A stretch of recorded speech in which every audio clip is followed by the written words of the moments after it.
Good evening and welcome to the Buckland Select Board meeting of Tuesday, March 24th. It's 5 p.m.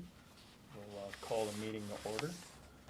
Our first agenda item is we have some revised sewer rate from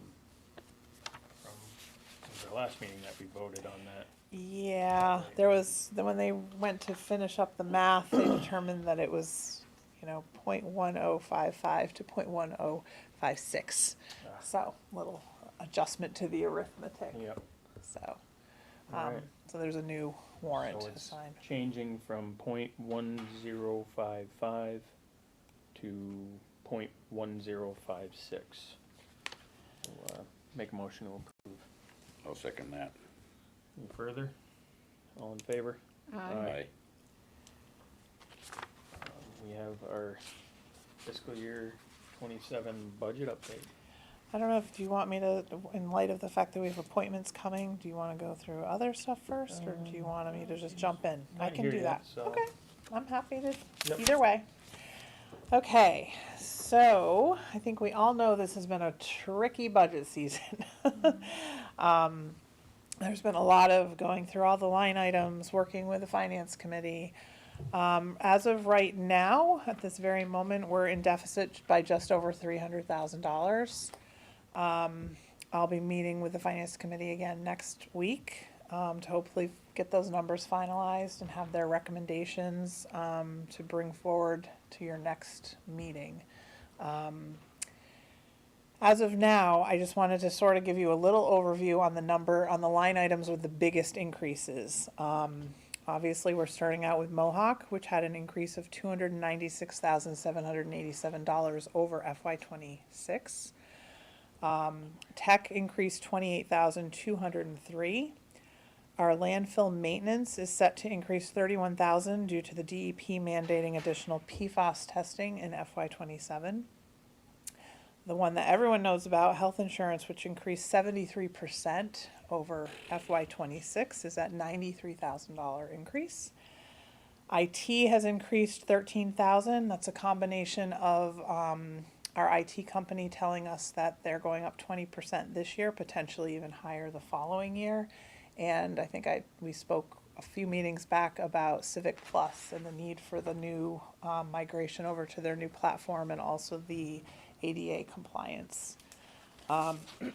Police services increased 24,000. Senior services increased 5,800, depending on the COLA that we land on, and some salary adjustments for our highway department, our town clerk, and our shared conservation agent. We will see some slight increases in salary over FY26, but certainly the majority of our increases are not in salary.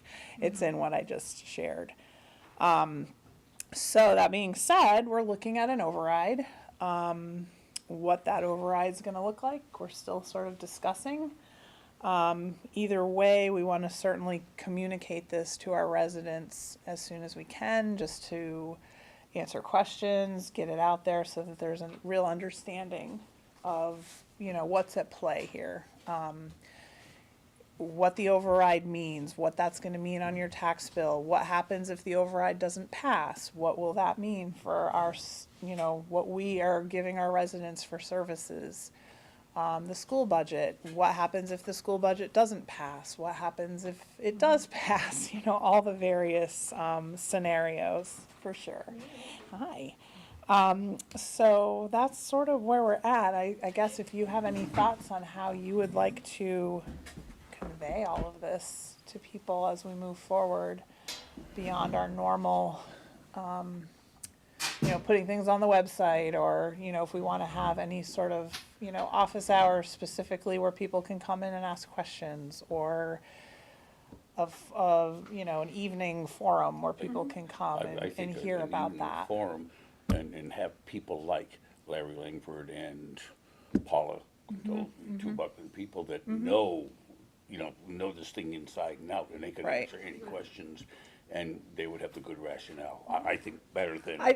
For sure, and I've spoken with several people who've come in that really had absolutely no idea. I've spoken with them and explained it, and they sort of felt like their heads exploded a little. They didn't quite understand all of the players, like how much the school budget is of our budget.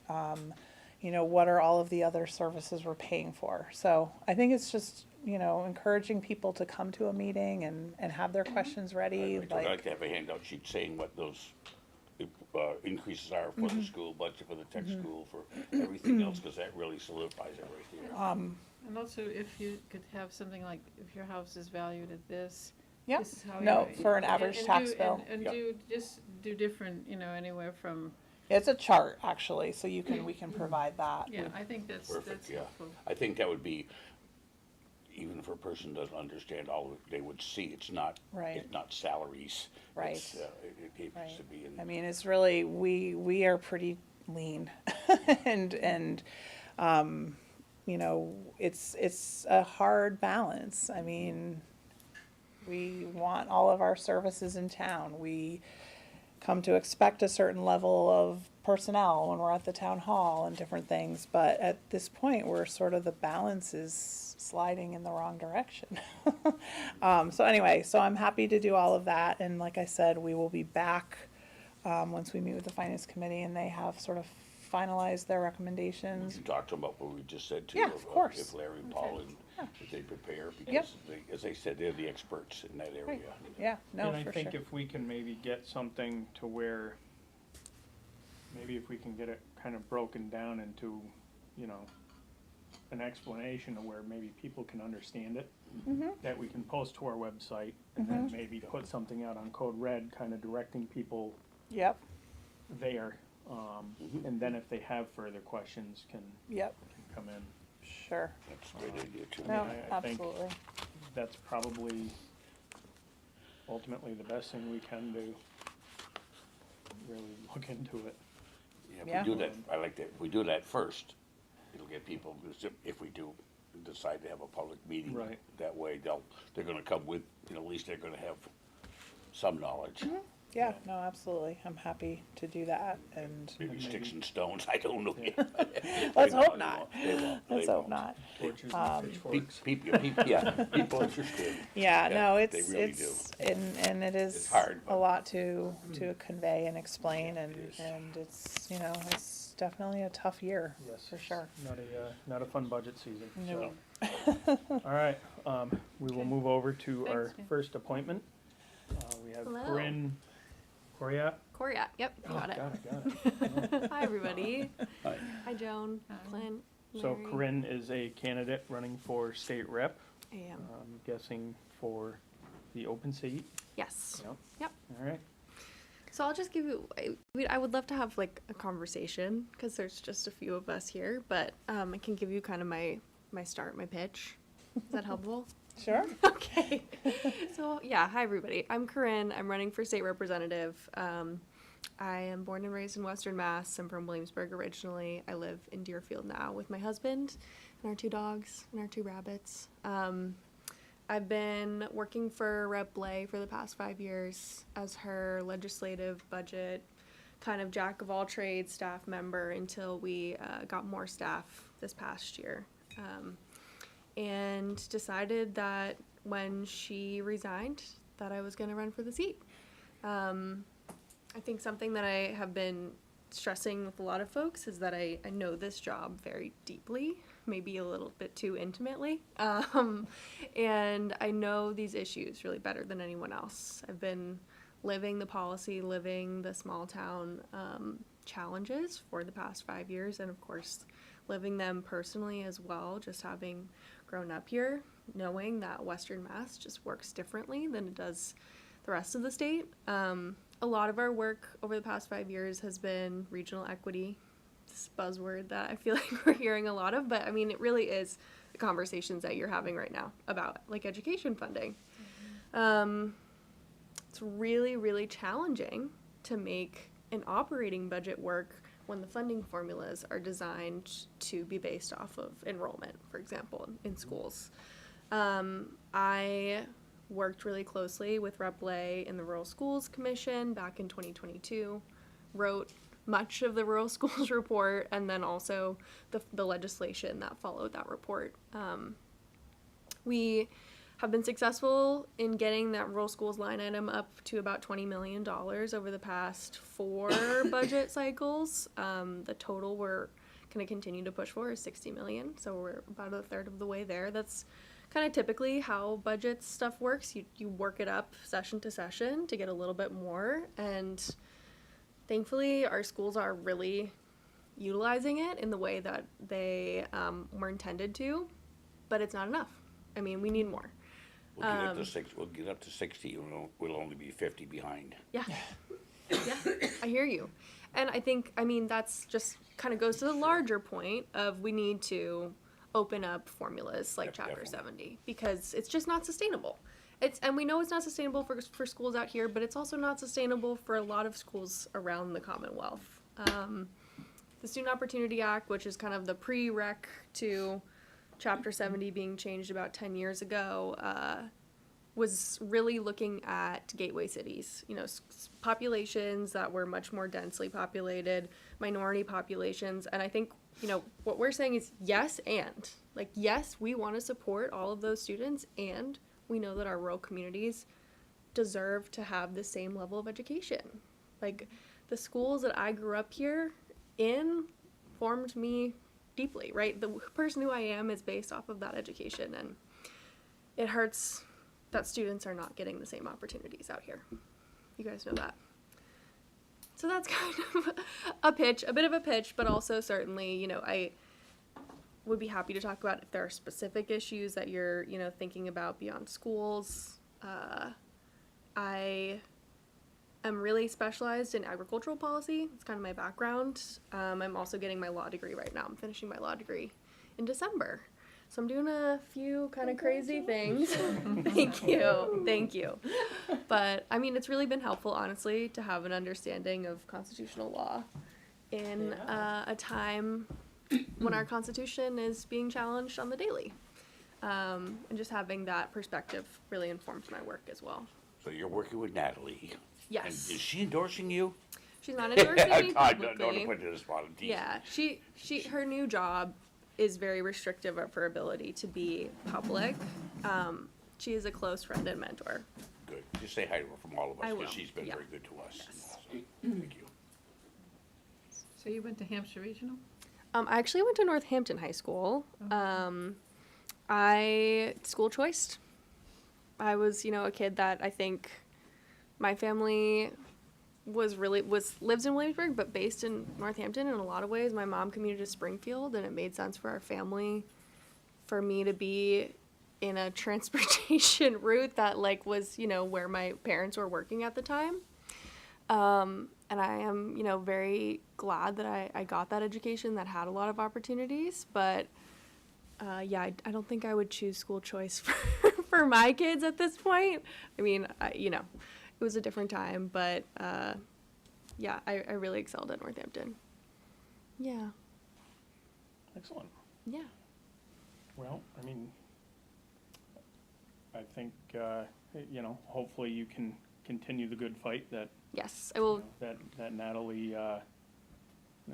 was after. Yeah, I'll say I'm still working in the office full time, so you know, to the extent that we can be helpful on the official side, like please do reach out. Kelly and I are mainly doing constituent services. You know, folks are still needing access to resources that we can connect them with or help them navigate unemployment, things like that. You know, we're happy to be that resource. Wonderful. Yeah. Good luck. Thank you so much. And you know, reach out if there are things that come up. How do we get in touch with you? I can give you my card. That would be nice. Yes. And I know I've had a lot of wonderful Buckland folks collecting signatures, but if you have not signed my nomination papers, I would love for you to do so. Help me get on the ballot. How many signatures do you need to get? I need 150. You But- should go to the dump. Yeah. No, I have. I already have been to dump. The dump is where it's She was at. at the pancake breakfast I on was at the Saturday. pancake breakfast. Yeah. You have it with you, your nomination? Yes, I do. Do you want to sign? Okay. Yeah, Give me a I'll minute. sign too. Beautiful, thank you. I'm just gonna give you guys my cell phone number as well. What do you think your strengths are that you would bring to this role if you're elected? I think that I know it better than anyone else. I mean, I have the knowledge, but I also. Thank you. Do you guys want this card as well? I think so, I would like it, I'll yeah. take one. Beautiful. But I also really have a depth of knowledge of the district and of what rural issues we're facing. I think, there's kind of two parts to this job. There's the skill set of like policy making, which is obviously my specialization, and I do know how to do that really well. There's also the relational side, and I have just very deep roots in this region. And also I think just an ability to work with people and not necessarily agree on everything, but continue to deliver. I think there's kind of, two schools of thought almost of like, you have to Thank you. stand up for a particular issue and take a hard position and maybe not get as much done, versus go in and try to kind of work behind the scenes and build relationships and get things done. I think there's a middle ground to that. That's like what I'm really driving for, to be able to represent something really strongly and also have really good relationships, which has been, a lifelong, something that I'm learning always. We all are learning always. But Is it appropriate to sign these while we're having a meeting? There's all these voting restrictions in this state. here, I'll give you Just that. asking a question. I'm gonna sign it. I mean, you have your own free will I've been to taking care of sign my 100-year-old papers. mom. I could use a few days in jail. A few days in Days jail. off. We'll see if we can arrange that. I don't see why you Oh, can't. you can't. I think it's your own choice. It's not like, Yeah. Well, I think finding the middle ground out here, Yes. Yeah. you're not gonna have an issue with. Yes. It's gonna be finding that middle ground out in Boston. Yeah. I mean, but that is part of it, right? Mhm. Like, knowing how to navigate the district, but also knowing how to navigate the state house. There's no one else in this race that has worked in the state house before. It's a very different place. Mhm. And, The town on there or just? no, the town is actually by sheet, so you Oh, are all okay. set. Thank you. How many people are running for this position? Right now, I believe there are 3 others. Okay. Yeah, Natalie's race was 8, so it could get bigger. No, I remember her race, yes. Yeah, we'll see. Mhm. But yeah, so far so good. Everything's really going well. I've actually announced my endorsement from the district attorney and the sheriff this week. That will be kind of the next step. So is it an event planned with there to be like a debate? I'm sure there will be. We're all just trying to get on the ballot Not a still. debate, but so much Yeah, as a that's forum, the- you know? Yeah. You gotta start. Yeah, So- so once people get on the ballot, I think, they don't wanna bring in just like candidates who are not serious for those kinds of Right. events. Mhm. What's the deadline to get your papers in? It's like the end of April. I'm gonna probably submit mine, it's to the town clerk's the end of April, and then the Secretary of State kind of like mid to end May. So I'll submit mine to the town clerks actually pretty soon and try to get them in like a month before. I've signed already. You already signed up? Yep. Oh, you already signed. Thank you guys. Thank you. Did you already sign? I signed before. We're really, the Buckland Body Town counts. Hall, Oh, Carmela, I'm sorry. I was like, come on, It's Pat, okay. you're Are you up going on? next. I don't think we've actually met before. I feel like. That's the we hot must seat. You can have. sit in the hot seat, I don't know. absolutely. Nice to meet you. Yeah, I think you're up next anyways, Pat. I know. I am as well. Hi, how are you? Everything changes though. Everything always changes. That's the only thing we know in life is constant change. Yep. Yeah. Well, thank you for coming in. Yes. And introducing yourself. Good luck. I appreciate it very much. And the folks Okay, at so you home. know we're in Buckland, you already. I do, yes. Alright. Enjoy your evening, you You guys. too. Good Bye, luck. Corinne. Bye-bye. All right. We will move into our next appointment. We have Pat Schmidt for the Buckland Summer Day on the Common. Right. And we have that 3-foot by 20-foot banner that we'd like to put up. One site that we're asking for is what I call the circle from 112 to Route 2 from 112, Route 2 to 112. Mm-hmm. Whether we could put it on that land and what parameters and licensing we have to So do? I believe that is actually state property. Well, that's what I was so wondering. it's- Yeah, that's nothing that we would be able to give permission. Okay, for. all right. If we fudged on that one and that didn't work, Mm-hmm. I was thinking, and I haven't passed it for anybody else, but near the Wilder Homestead, Mm-hmm. on either side of the road, you know, Bob might let us put it over there, Bob Yep. Spencer. How far away from the road, because that was the problem we had last year, that you didn't want it so close to the road, which I'm not aware of what that distance is. I have the sign regulations Okay. that I printed. She's always ready. Thank goodness, since you're not loud. She had. Although it she looks had like a it vision didn't of print the second signs. page. Basically, so if there was a residential dwelling, it's allowed one sign up to 2 square feet in area. I'm not sure exactly. Feet. For, You could even see that. wait a minute. Okay, fine. One announcement or bulletin board up to 12 square feet is allowed for a public, educational, charitable, or religious organization. Not sure what what'd you say your parameter, It's what's, 60 square feet, oh, 3 by 20. okay. I know. Is So it double-sided? Yes. So could you maybe just put it going like along the driveway to the Wilder Homestead? I don't think anybody could read it, they go by so fast. You know. I mean, I could probably put on the edge of the property of the Wilder, Mm-hmm. you know, on the field toward Atherton's. Right. Yeah, it looks like, it looks like special permit from the ZBA for off-premise signs, and even those, it says such signs shall not exceed 9 square feet in area or 10 feet in height. Portable or movable signs may be allowed under a special permit from the ZBA, provided that such signs are made of wood or metal only, stand on legs, and do not exceed 4 feet in height. Temporary signs, Okay, wait, there's here we more. are.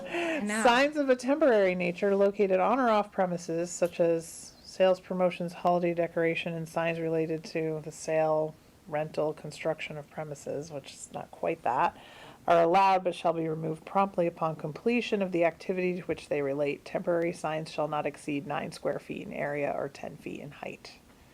So I gotta go before the zoning board. So, what about putting it along the railing down here? I did, but it flips back and forth all the time, Mm-hmm. and, yeah. What's the church use for a sign? How does theirs not flip? That's- Gina said she weighted it, but it's That- like, We Zip ties somewhere? zip ties on the top, that's right, Yeah, and yeah, zip ties down there. So the wind might have blown it, but it never came off. no, because ours, I zip tied the top, but there's nothing for me to zip tie the bottom to. There's no grommets in There's it. no There are grommets. grommets all through it, but the bottom hangs below the cement. Oh. I see, So okay. I'm not climbing over the edge, even if there was Well, something there. Not a So, good no. idea. We don't want that bad. I'm not doing that, I'm not doing that. I can hear that 911 call Well, now. I spent a lot of work on this banner, so I Yeah. wanna keep it Yeah. going. I'm just wondering if maybe you could like zip tie the bottom to just some weights just to hold it down, Like like a a bo- bag like a of sand or sandbag. something. Or if you had a board either going corner. across. And Gina says it works. I have never even noticed it Mhm. when she hangs it up. So I don't think it's a great place. That's my personal opinion. See, I see it every morning. Yeah. Yeah, 'cause I've never when I even noticed come it. down, I I'm think on I'm that. watching the road. I've never seen it. Well, we're glad you're watching the road. Isn't it good? It is good, especially with the truck, yes. Okay, well, I will Now, pursue we the own next. the Buckland Rec. There was a fence. But we talked last year about Yeah. that's not a good Not a- thing not a because then good- everybody's gonna wanna use Well, the and it's- fence. Yep, Yeah, yep. you wouldn't let Yeah, me no, no. last year. It's- Yeah. Yep, Yeah. that makes sense. I was Yeah. just, yep, that makes sense. Is there a reason why you made the sign so big?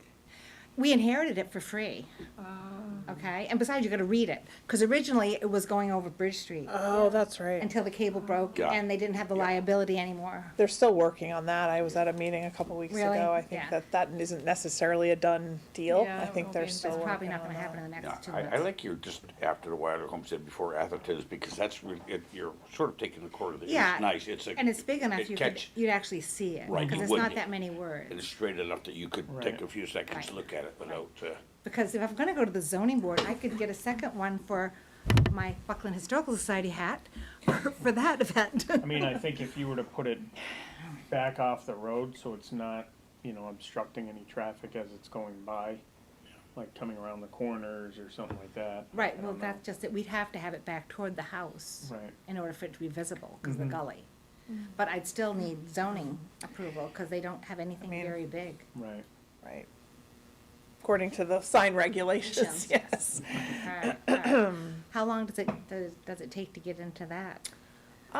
You have to talk to Alicia, Okay, because I don't know if they have pending I'll business see her on the tomorrow, docket or not, okay. but Alright. it would just be a I matter of mean, I'll getting- check with the state first, which I don't know who to contact, but yeah, I'll see if I have any contacts and let you know. highway department. There's some DOT people I've worked with more on like bridges and stuff, but they might know. I can Who it reach is, out to yeah, them. yeah. Okay. There's probably a form.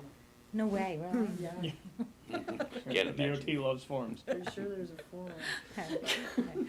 No, my daughter was, did it as a winter thing from college. She worked for the DOT as a dietitian major, whatever. She was entering stuff into the computer. Well, thank you. So that was Alright. informative. It's like, they don't hopefully, want you to read anything, okay? Hopefully you get it figured out. Oh, I will. I have no doubt. I will. All right, thanks, Pat. Thank you, Pat. I will. Okay. Yep, those are online. If you want to see them, yep. All Yep. right. Our next appointment, we're a couple minutes back ahead of schedule now. We have Carmella here from the Board of Health to talk about the nicotine-free generation. Good evening. Yes, we are, as a board, looking at, although we have not yet passed, we're thinking about a regulation that would implement nicotine-free generation in Buckland. And that is a regulation that very gradually makes it illegal for people to buy tobacco products. And in our town, there's one business that would be affected by this, and we will, of course, let them know. We're going to have a hearing on April 28th to consider that regulation and a whole bunch of other ones that we have to go through because the state just changed a bunch of stuff again. So I just wanted to come in and give you a heads up in case you hear people talking about it. It's the impulse is to make it so nobody will be smoking in another generation. And the way it works is we would pick a date in the future, probably January 1st, 2027, and say if you are born, if you turn 21, before that, this regulation would not apply. But if you turn 21 on January 1st or beyond, then you would not be able to buy tobacco in the town of Buckland, ever. So they've implemented this in 25, 26 communities in Massachusetts so far. There has been a lawsuit that was won by Nicotine-Free Generation, so we don't need to worry about lawsuits, which was a concern initially when they brought this to us. And it's in the hope that it will discourage young people from continuing to smoke or starting to smoke. And I think the statistic is about 99% of people start smoking before the age of 26. And 90% start smoking before they turn 21. So we're trying to nip that in the bud as a Board of Health. Again, we have not passed this. I don't know if it will pass the board. We're still talking about it a lot. But we are going to be talking about it, so people may hear things and want to know what it's all about. I'm a little confused. How does it work? How I do know, you it do is confusing. So if you're January 1st, 2027, if you are 20 years old on that day, you will not be able to buy tobacco when you turn 21. What about the people who aren't? They're older. They can just. They can continue to smoke their brains out. That's Okay. fine. Yep. So it doesn't impact anybody who's currently over 21. No impact there. Again, the idea is that we're discouraging young people from continuing to smoke or starting to smoke. So if this continues, say in the future, so if someone's 25 or 30, they can't buy cigarettes here? Correct. But theoretically could go across the bridge and buy them there if it doesn't pass Sure, there. Shelburne's looking at it too. So I guess I don't know, I have reservations about this. Just personally, because I see this as becoming a slippery slope. In what way? Well, where does it stop? Because, so first you start with nicotine. What about alcohol? What about the sugars? What about different additives that are put in the food? So that, I guess, would be my explanation of where does it end? Well, I would say to that What that, about marijuana? well, marijuana's legal. So are cigarettes. Yeah, so are cigarettes, right. Yeah. All of these things that I just listed off are legal. Sure. But now you're looking at restricting one. When is the next one coming? Right. You know, that's my question of where does it end and where does this become overreach? Well, Because that's how I feel that it is, in I my understand. personal opinion, Mhm. not as a board member, but my personal opinion. I feel this is overreach by the Board of Health. I understand that, and we are having these discussions. Nicotine-free generation would say it's tobacco is the #1 cause of death. Not the #1 cause. It kills more people annually than AIDS, alcohol, illegal drugs, murders, suicides. And because it's been legal for so long, I think people think it's a freedom to smoke. But is it a freedom to sell heroin? Sure. No, But that's you're, illegal. you're. That's illegal. But that's Exactly, illegal, but that's so- an illegal drug. Right. But you're talking about something that is legal. But heroin wasn't always illegal, That was a long, long time ago. and it's a very gradual Right, but implementation. you can't compare those two. Why not? You can't use those as a comparison because one is legal, the other one is not. And I Whether it would was back in the day, it no longer is. So But- now you can't go to the store and buy that anyways. So, But that's how things change, is gradually. I think education helps people. Yes, absolutely. And, I mean, youth smoking is way down, which is great. And adult smoking as well is down. But that's, not because it's illegal, but because of the education piece. Because people know it will kill them, perhaps, probably, at some point. And it's hard to quit. There's a lot of programs in Massachusetts to help people if they want to quit smoking, if they want to get free of nicotine as an addiction. But it is an addiction, and it's hard to stop. So from a public health perspective, if it can be more difficult, then people will stop smoking. And it's been shown that it works. Trying to find the.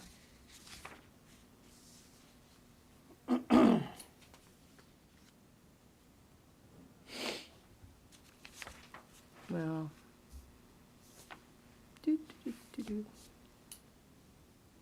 I can't find the stats right now, but in one town, they did do a study about when they implemented NFG, and the number of kids who smoked at the beginning of it went down considerably over 5-10 years. So it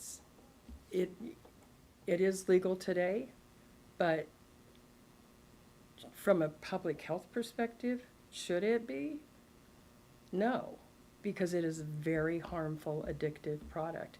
And right now, the tobacco companies are marketing it, I mean, it's unbelievable, like cartoons and flavored and little, it's unbelievable what they're doing to try to get kids addicted before they get too old, before they get, to the age of reason and realize that maybe it's not a good idea.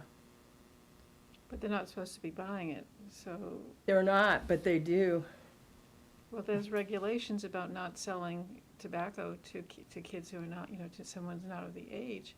It seems to me people are taking away people's personal decisions. I don't smoke, no one in my family smokes, but it's up to people whether they want to do that or not, And it's not illegal, it's like alcohol, some people can drink in very respectfully, and other people get addicted. Right. Well, I just wanted to let you know. Thank you, we appreciate We're you. considering it, and we will be having a hearing on April 28th. If you would all like to come and make your opinions. We have a meeting that night, don't we? You do. It's my birthday. Happy birthday. Why, Is that better our- thing to do on your is that our birthday, meeting? Joan. Well, thank you for All right. letting us know what's going on. Sure. All right.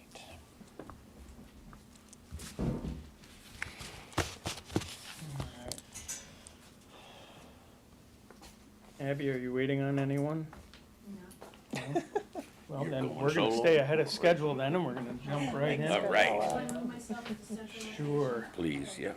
We have Abby Strauss here to present the Arms Library Operating Services Agreement. Yeah.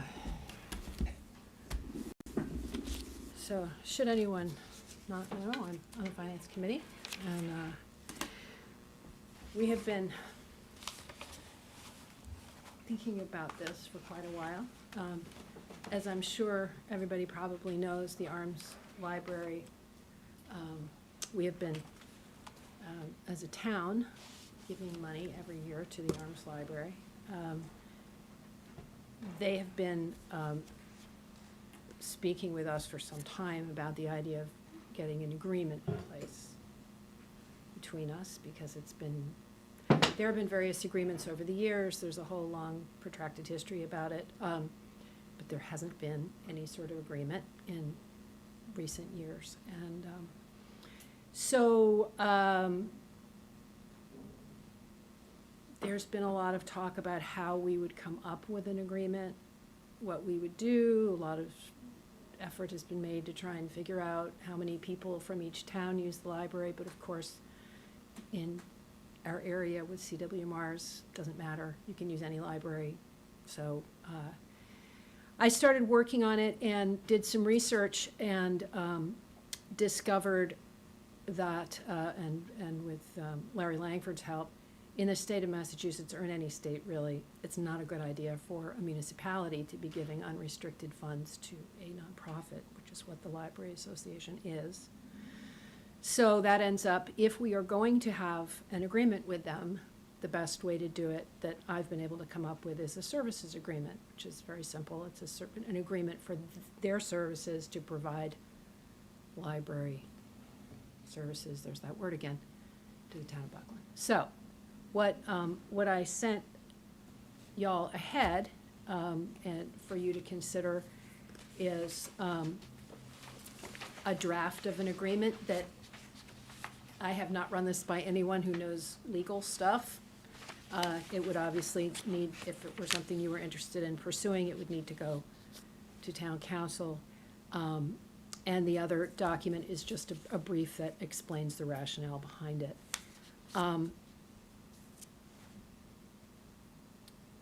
The budget that ARMS has presented us with, now let me back up. This agreement, if everyone decided to adopt this agreement, would stipulate extremely clearly what is and what is not included in our contribution to the Arms Library. That's been a little fuzzy, in fact, very fuzzy for some time. For instance, the recommended appropriation, their budget request includes, for this year, includes $7,000 of fees from their investment advisors for the maintenance of their endowment, which I don't think is an operating expense, and I don't know anyone who does think it's an operating expense. So this agreement, and it's very clearly stated in the agreement that actually that would not be included. So we could stipulate and agree exactly what is and what isn't an operating expense. So if we agreed to pay a certain percentage of their operating expenses, we can say what they are. So there's another wrinkle to this, and Joan, you brought this up, very great question. With our budget being what it is, why are we giving any money to the Arms Library?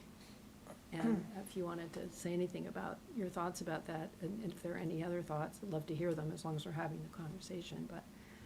I would just wonder how we can justify doing that when we have an override, that we're going to give money towards a library that's not within our town border. And looking at our own libraries, are we giving it enough money, But that's a big question. I think that's on everybody's mind, I hear you.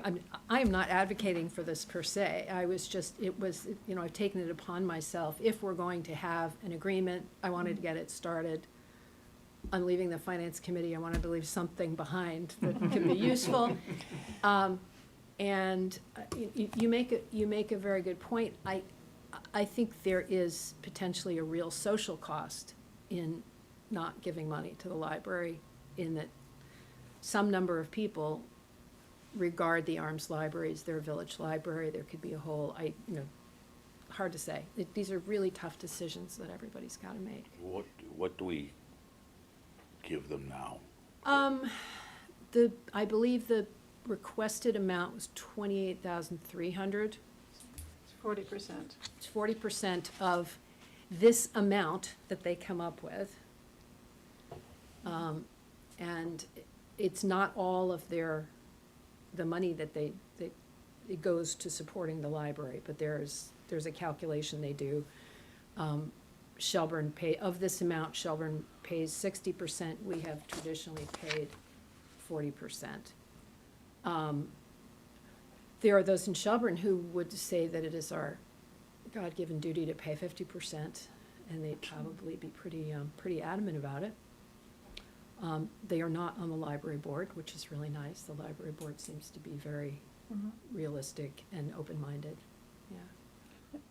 Abby's done a great deal of work on this and trying to find, in fact, it was first they called it a memorandum of understanding and came up with the idea of a service agreement. And one thing, this is to be clear, if this were passed, this would be an agreement with the Arms Association and not the town of Shelburne. Correct. We don't, but, the big monster in the room is the whole idea of affordability. Yeah, I get it. I mean, I totally see both arguments very clearly, and it's a very difficult decision to make. I don't know. All I can say is if you want a services agreement, here's one you can start from. Right. So I guess my first question would be is, if we don't accept this, are you gonna stay on? Because you've got nothing to leave behind. That's very sweet of you. The answer is no. I'm going to have to restrict my activities to the IT committee. I had to give it a shot. Thanks, Clint. I really appreciate it, and I love y'all. Yeah, there's just not enough hours. Yeah, so it's just a place to start, and I'm happy to answer any questions you have now or later. And I don't know, in terms of, we're going to need to do something we're gonna need to make some decision for this year's budget. We plugged the 28.3 or whatever it is into the budget, just because that was the only number we had. If this year, if we decided that we would give them all the rest of their operating expenses, except for that 7,000 that I was talking about, the number comes not down to 25.5. So it's not a giant savings, but boy, are we looking for every screeching penny we can find in the budget. So that's what's there now. And at some point, we need to get back to them and tell them something. I've been fudging and saying for several weeks and saying, well, we're working on it, we're thinking about it, we love you, see you later. Well, I mean, I think the hard part right now is we're kind of in the unknown, just Yeah. with the way that the budget is unfolding. And not for nothing, but I mean, when we're struggling to fund the things that we have in our own town, I'm sorry, but that's the first thing to go, is I'm not giving money to I am, another town I when am so we on can't board even with afford that. to pay our bills yeah, here. yeah, So, right. you know, and I think that's where my hesitation would come from this. I mean, I think Yeah. if we were, you know, if we were better off, and not staring down the barrel of a $500,000 override, Oh, I'm so with you. I And- wouldn't even be, this wouldn't even, you know, be an issue at that point. Well, it also raises a larger issue, which is obviously not within the purview of our conversation today, but in our little region, we have 3 libraries. We have 3 buildings. We have 3 library directors. There are ways to consolidate and do things that could probably, I mean, maybe, probably save some money, or at least rearrange things, you know, cooperatively, and there's all kinds of help that can be had from the Massachusetts Board of Library Commission. I was a library consultant for a while, but, you know, and eventually, I think we're gonna have to start looking at this, you know. Yeah, I think that's going to be a serious conversation, just given the Yeah. way that things are going. You know, and I think if that was the one and only library between the 2 towns, I'd probably be a little more swayed to say, okay, I understand now. But when we have our own library in town I know. that, you know, actually is cutting back on theirs because they know where we're at, I have a, No, listen, that's where my tear is. no argument for me, and as I So- said, I'm just glad to have made this, because it needed to be done, and I totally, I hear you, and quite frankly, I agree with you, that we have to take care of our town first, and, yeah. And, to be honest, the Buckland Library, in fact, I was talking to Ho Taft about this at the pancake breakfast, where so many things happen. It is not sustainable, but they do have the funds to operate, at least in the short run, and they're just trying to be incredibly careful. And I think they could, it's just one punk's opinion, but I think with some careful rearranging, you know, they could find someone to fill the director role, who has multiple library things going on. In fact, I talked to Sarah in Ashfield, was all excited because she knew a bunch of librarians who could use another job. So I don't think it's curtains, and I'm not arguing with you. I'm just saying that's sort of the library, seems to be the library situation at the moment. So, Right. yeah. So that's all I got. Well, thank you. I mean, it's Yeah. been my pleasure to work with you on this. Thanks, Joan. Thank you. Back at you. You ask the best questions. I told you that. I'm always learning. What would Joan ask? It's the So- journalist to me. It's great, though. It's really cool. Makes me better at what I do, so thank you. Well, I mean, you know, I think the time and effort that you've put into this, it just shows that, you know, something definitely needs to be done. I feel like before jumping into something like this, I think we need to see where we're going first. Couldn't agree more. Because I Yeah. think if we're not gonna be giving them anything this year, this is kind of moot at this Well, it point. absolutely is, and Um, when I started this, we didn't, Right. we weren't staring down the barrel of that override. Yeah, Yeah, it's like 1957 all over again, Yeah. talking about combining the schools in Buckland and Shelburne, having two schools, Baker School and, there. And, how can we do that, yeah. And it being very worthwhile. I like the idea of that. Eventually may come to that. It's, yeah. Well, we'll see. I mean, you could have one director who works a circuit between the libraries. You could do there's all kinds of ways to cut it. And as we know from our other combination efforts, sometimes it costs less and sometimes it costs more. Exactly. yeah. Exactly. I don't know. Anyway. Well, I won't take up any more of your time. Thank you. I just wanted to give you this as an option. Yep, And, yeah. and we And, thank you. and I And we think also you- thank you for all of the work that you've done on our finance committee. You Thanks. will be missed, Thank you. so, Thank you.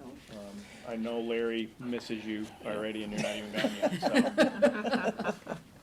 Well, I will be seeing Larry on Monday, so. It's got a little while. Well, thank you, everybody, and God bless you for making these decisions. Any way we can help, just let us know. Absolutely.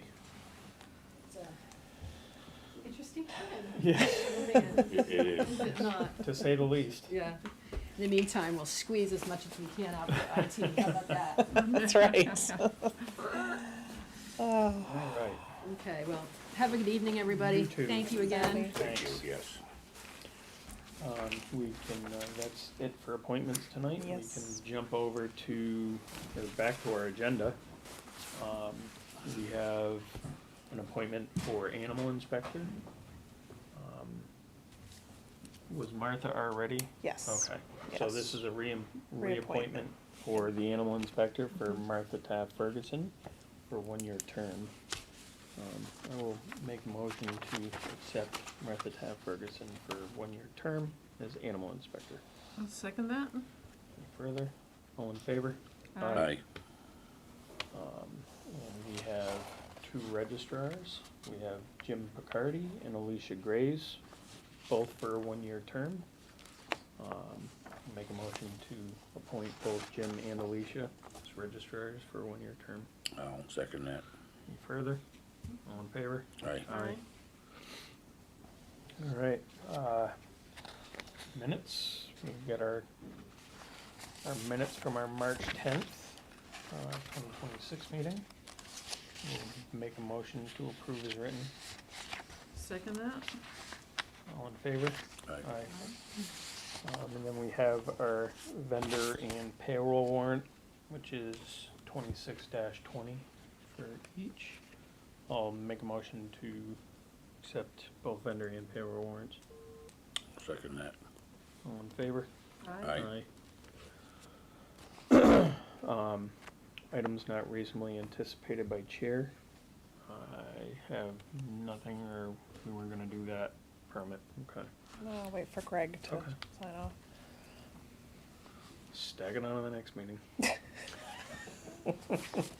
Oh, yeah. It's all right. Build that one right up.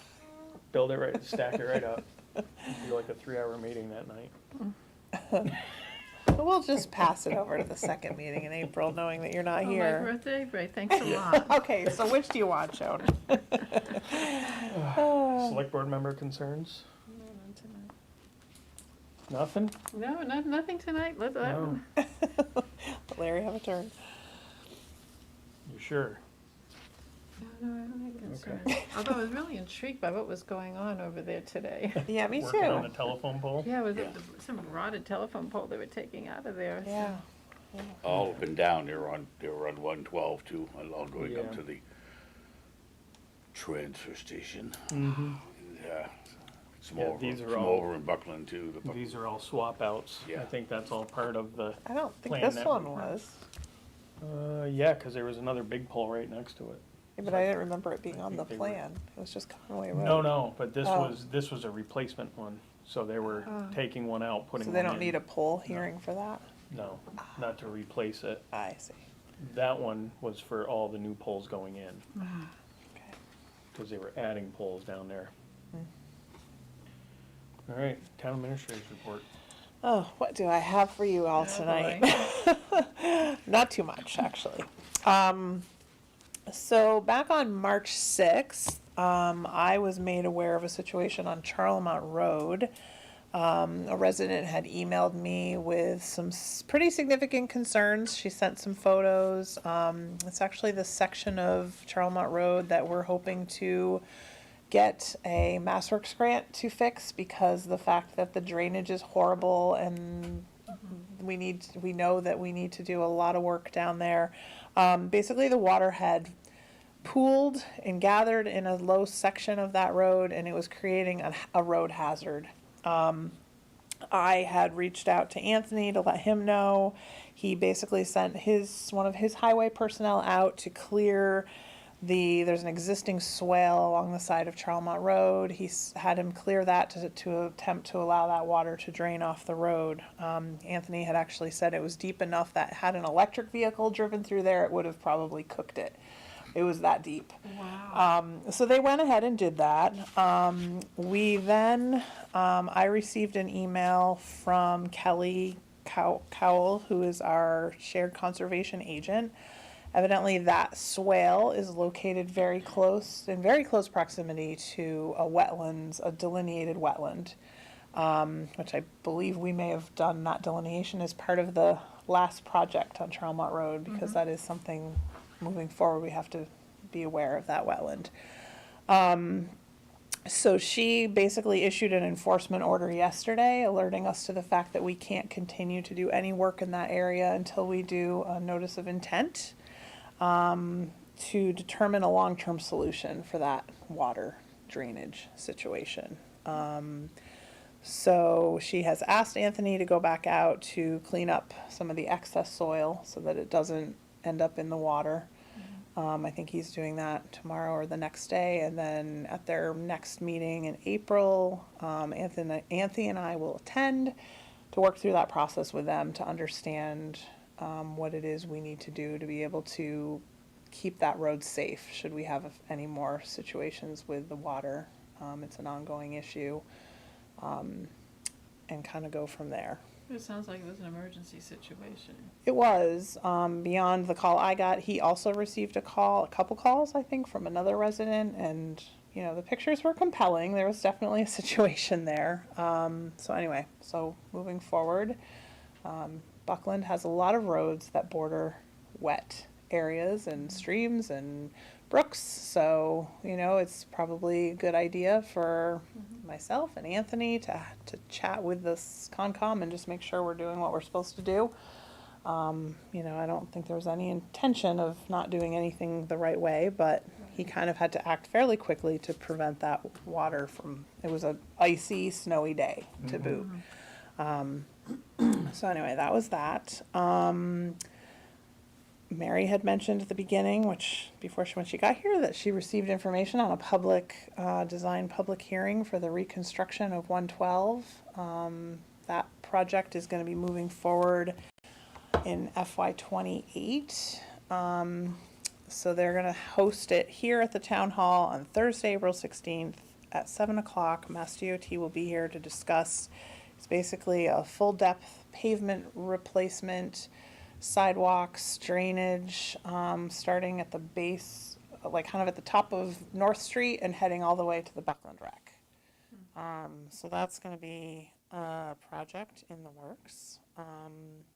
So information on that is on our website. It's also posted on the bulletin board out back if anyone wants to read more about it. And also I received notice that the Spring Clean Sweep Bulky Waste Recycling Day that everyone looks forward to is May 16th at Mohawk. So I don't have all the times. The flyers haven't been released yet, but it's more of a save the date. So as you start cleaning out your basements, mark your calendar for May 16th. 16th of 16th, yeah. Next month, so we had talked last meeting about composting. Jan Amin had followed up with me to see if, anyone had made any decisions. She's really interested to know because if we decide by May, there is additional RDP funding that we're eligible for. So I told her that I would put it back on the next agenda, which Clinton, you're not gonna be here, so if you have any questions or comments, speak now or forever hold your peace. Basically, whatever we decide, I will emphasize that any cost to implement this would come out of RDP funds, which are separate funds that we receive specifically for those kinds of purposes. We can't use it for things that are not related to the transfer station or buying recycled paper or anything that's sort of tied in with the solid waste district. So, What is that money currently being spent on? nothing at the moment. It basically, we're awarded it each year. I think in the past, we had saved it up and purchased the new shed up at the transfer station. If I have to purchase, like the trash stickers, I will pay from there. We do purchase our office copy paper from that line item typically, but there's always quite a lot still left. I think we had just over $7,000 this last year, and it does roll over each year How much do we get each year from them? from For RDP. the RDP? That was like around 7,000. How much was it gonna cost? I believe for the composting. Yeah. I want to say, did Mary have that in her notes? I don't remember if we had I don't have that paperwork upstairs with me now, but it was 2,000. It was going to be like 2,000, 2,400 a year, roughly. I want to say, and then that would be offset with the $600 more that we would be receiving if we agree to do composting. They add to our RDP funds 600. Depends on the size dumpster we end up needing and how often they pick It was it how up. often they picked up, and I think the Right. 2,400 was weekly. I think that was the worst case scenario, because we felt that in the summer, obviously, we'd be doing weekly. So, Okay. Does it add to the workload of our 2 employees? I don't know as it would. I think they're gonna have to lift the lid, because it's Yeah. got that heavy bear-proof lid. But that would be opening it in the morning And and closing it at the end of the day, and then the Casella would be coming in weekly to take and swap them out. So I'm not sure, how much coordination, I think the other companies will come in. I think they have either a key to get in or know the password to get in. So I wouldn't think so. So basically, the way Jan spoke, there's only 2 in the district not doing composting, and it's us in Ashfield. So she had given me information from Coleraine that they had shared with their residents. She hasn't said there have been any issues in any of the other transfer stations, but just throwing it out Well, there. it helped to reduce some of the trash. Yeah, I think it probably would reduce our hauling charges on the garbage end, just because if people, not everyone will necessarily do it, of course, but, How stinky will it be in the summer? I'm not sure, Mary. That'll be your assignment. I mean, when you go to the dump in the summer. Yeah, it's kind of stinky anyway, so whether it's in that dumpster or in the compactor, it probably won't really matter all that much. I don't know. And the compactor, I don't think is taken weekly either. So if the compost is taken weekly. Well, the compactor only goes when it's full. Right, so presumably the stinky trash would be going every week. Would be getting picked up every week. Maybe soon, maybe it'd be less stinky. I Probably don't know. not. I don't think it would probably be any more than, And it's gonna be positioned, I think, out of, not like right next to the other. Will the It's, stuff go in just as it is? I mean, it's just, yes. People usually like to have a bucket and bring it gonna with them say. and dump it. Yeah, they encourage you to put, there's little you can have like a little countertop collection container, and it will take bones, because a lot, like your home compost, you can't put bones and bats and stuff like that. But this sounds like it's pretty much they said egg cartons can go in there, Right. like the cardboard, paper can go in there, as long as it's compostable. I mean, I don't pretend to be an expert, and Jan said she would absolutely come to another meeting if there's more questions. Just kind of throwing it back out there so it doesn't get lost in the shuffle. So, Yeah, I mean, you know, if it's really not gonna be any added cost to the town, per se. right, It'll all be covered under the RDP funds. yes, it would be.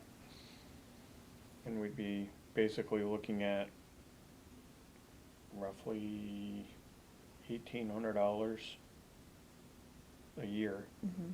less in RDP funds. I mean, you could try it for a year or whatever, and if Yeah. it didn't go well. Now we'll go back to 57 again. In the houses, I don't know. Is that because that's the last date you remember? Yes. We, out our back door, in the ground, what they had, there was a concrete thing, and you put your bucket in it. They call it an outhouse. No, that's a different story. Mr. Reynolds But they, used to you, come you, and you pick step up on it, it opened up, and then you put your garbage in there, and then Mr. Reynolds. used to Mr. Reynolds would come around and pick it up. Really? get to Feed his pigs, yeah. But it was interesting, it's a, you went right in the ground. Wow. Well, well, the stink that was in your house then, there was Right. no garbage in, you know, you're talking, get some warm days and you have something on Monday, or let's go Wednesday, Thursday, Friday, before you can get up there on Saturday. You Oh, know, yeah, it's, no, it's- you know, so that will, It's a problem. yeah, we'll have to.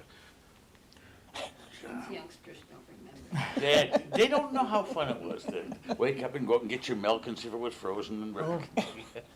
I know how fun it was, you know, we're reliving it with the DEP right now. Yes, yes, yeah. I mean, I would be okay in even just trying it for the next year and I seeing think it's a how good it idea, goes. truthfully, I'm just saying, you know. you know. Again, I mean, it's really not coming at a cost, and it's not coming out of something that we can ultimately use for anything else. You know, I think the only other expenditure that we would have ultimately had up there would have been the fence. So, But then what? new fencing Oh, right. up there, which we can still continue to Continue to save for that. save for that. You know, Well, I'll put it on the next agenda, so if there's any, if you think about it between now and then. And find out, look online, see what our Buckland buckets are gonna cost, you know, so. we Yeah, can- well, the Buckland buckets that's something that actually solid waste offers now as a discount to people in the district. So I can get all that information together for you for the next Okay, meeting. thank you. It seems like a minor thing, but it's not. They won't be like the buckets you're talking about. Oh, no, those are pretty fancy, because times are different. than Times are 57. different, that's right.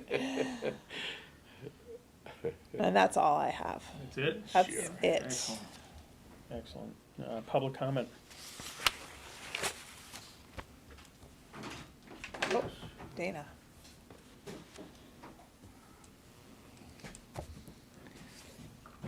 Dana McNay, 18 South Street in Buckland. I've lived here since 1995, sort of observations, okay? Through Falls Cable, I've had the opportunity for years now to record, okay, the select board meetings in Shelburne Falls and Buckland here. This is, you know, living in a small town, okay, this is democracy at its most basic kind of thing. And listening tonight and all nights, okay, and the fiscal kinds of challenges we have and all that, and from the schools, losing staff, from this, we can't afford this, we can't afford that. Okay, I'm looking at a federal government, okay, who is basically denying, okay, talk about, what was it, composting or something? We were discontinuing the Environmental Protection Agency. All the air and land kind of stuff, anything, okay, eliminating, you know, money for windmills, not just eliminating, just by fiat, just shutting down entire federal departments and all this kind of stuff, okay? We have to pay for all this. I'm paying for all this. These are essential services, okay? I'm a veteran, military veteran. I was basically inducted, no, I was into Vietnam, okay? And looking around the world right now, okay? Doesn't seem like our species gives a shit about, okay, the things we're talking about, okay? From,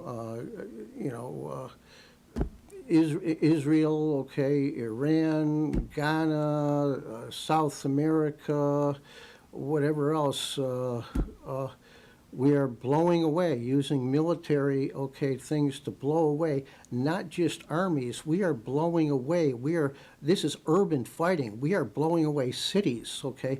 We're blowing away whole populations simply to save them, okay, from what, okay, from this people that are running this country, the president and his whole shebang of people. Are people connecting the dots? They are nut jobs. I mean, listen to Trump, the way he talks, this militarization, the Secretary of War now. This guy was kicked out of the military. He's got his whole body is filled with white supremacist, tattoos, okay? We talk about, the library or something, okay? We got this library, America first, Buckland first, everybody first, okay?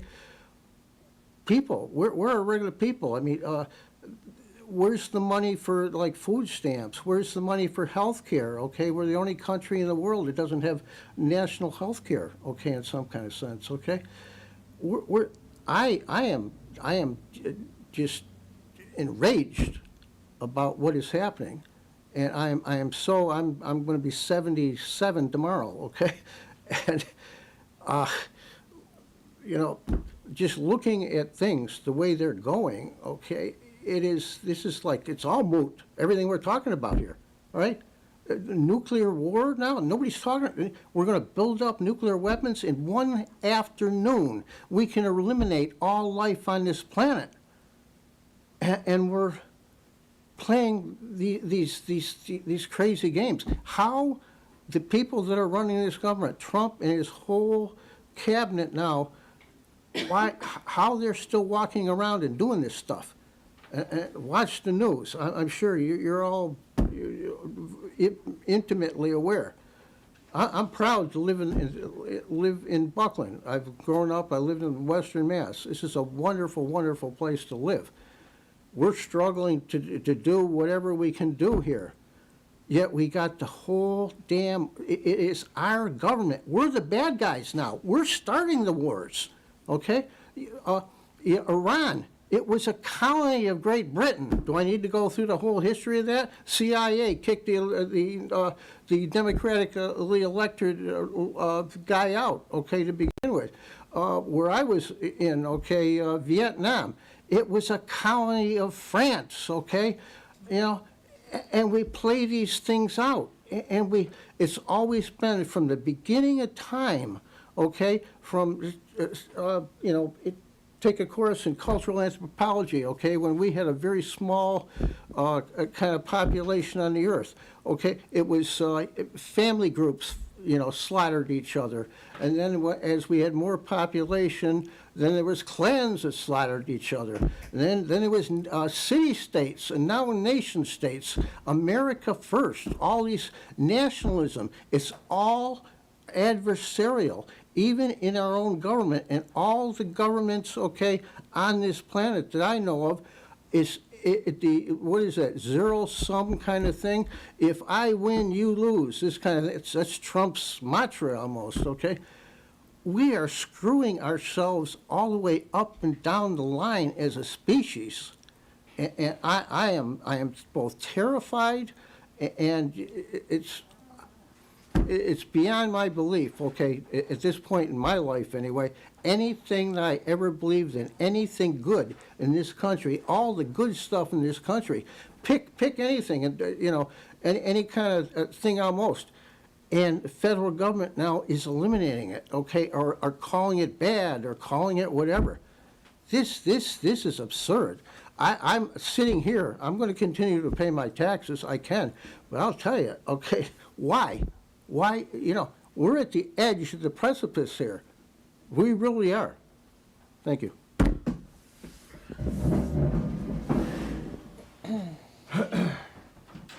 All right. Upcoming meetings, our next select board meeting is gonna be April 14th at 5 PM. And then April 28th? I think that's what you said. Is that right? Is that your birthday? That's my birthday. Okay, so April 28th. Yep. 28th, okay. There will be Yes. that, 28th. along with Board Yes. of Health meeting that night as well, so. That's all I have. Anybody have anything else? No, Nope. No? I'll make a motion to adjourn. second that. Yeah. All in favor? Aye. Aye. Thank you, and have a good night.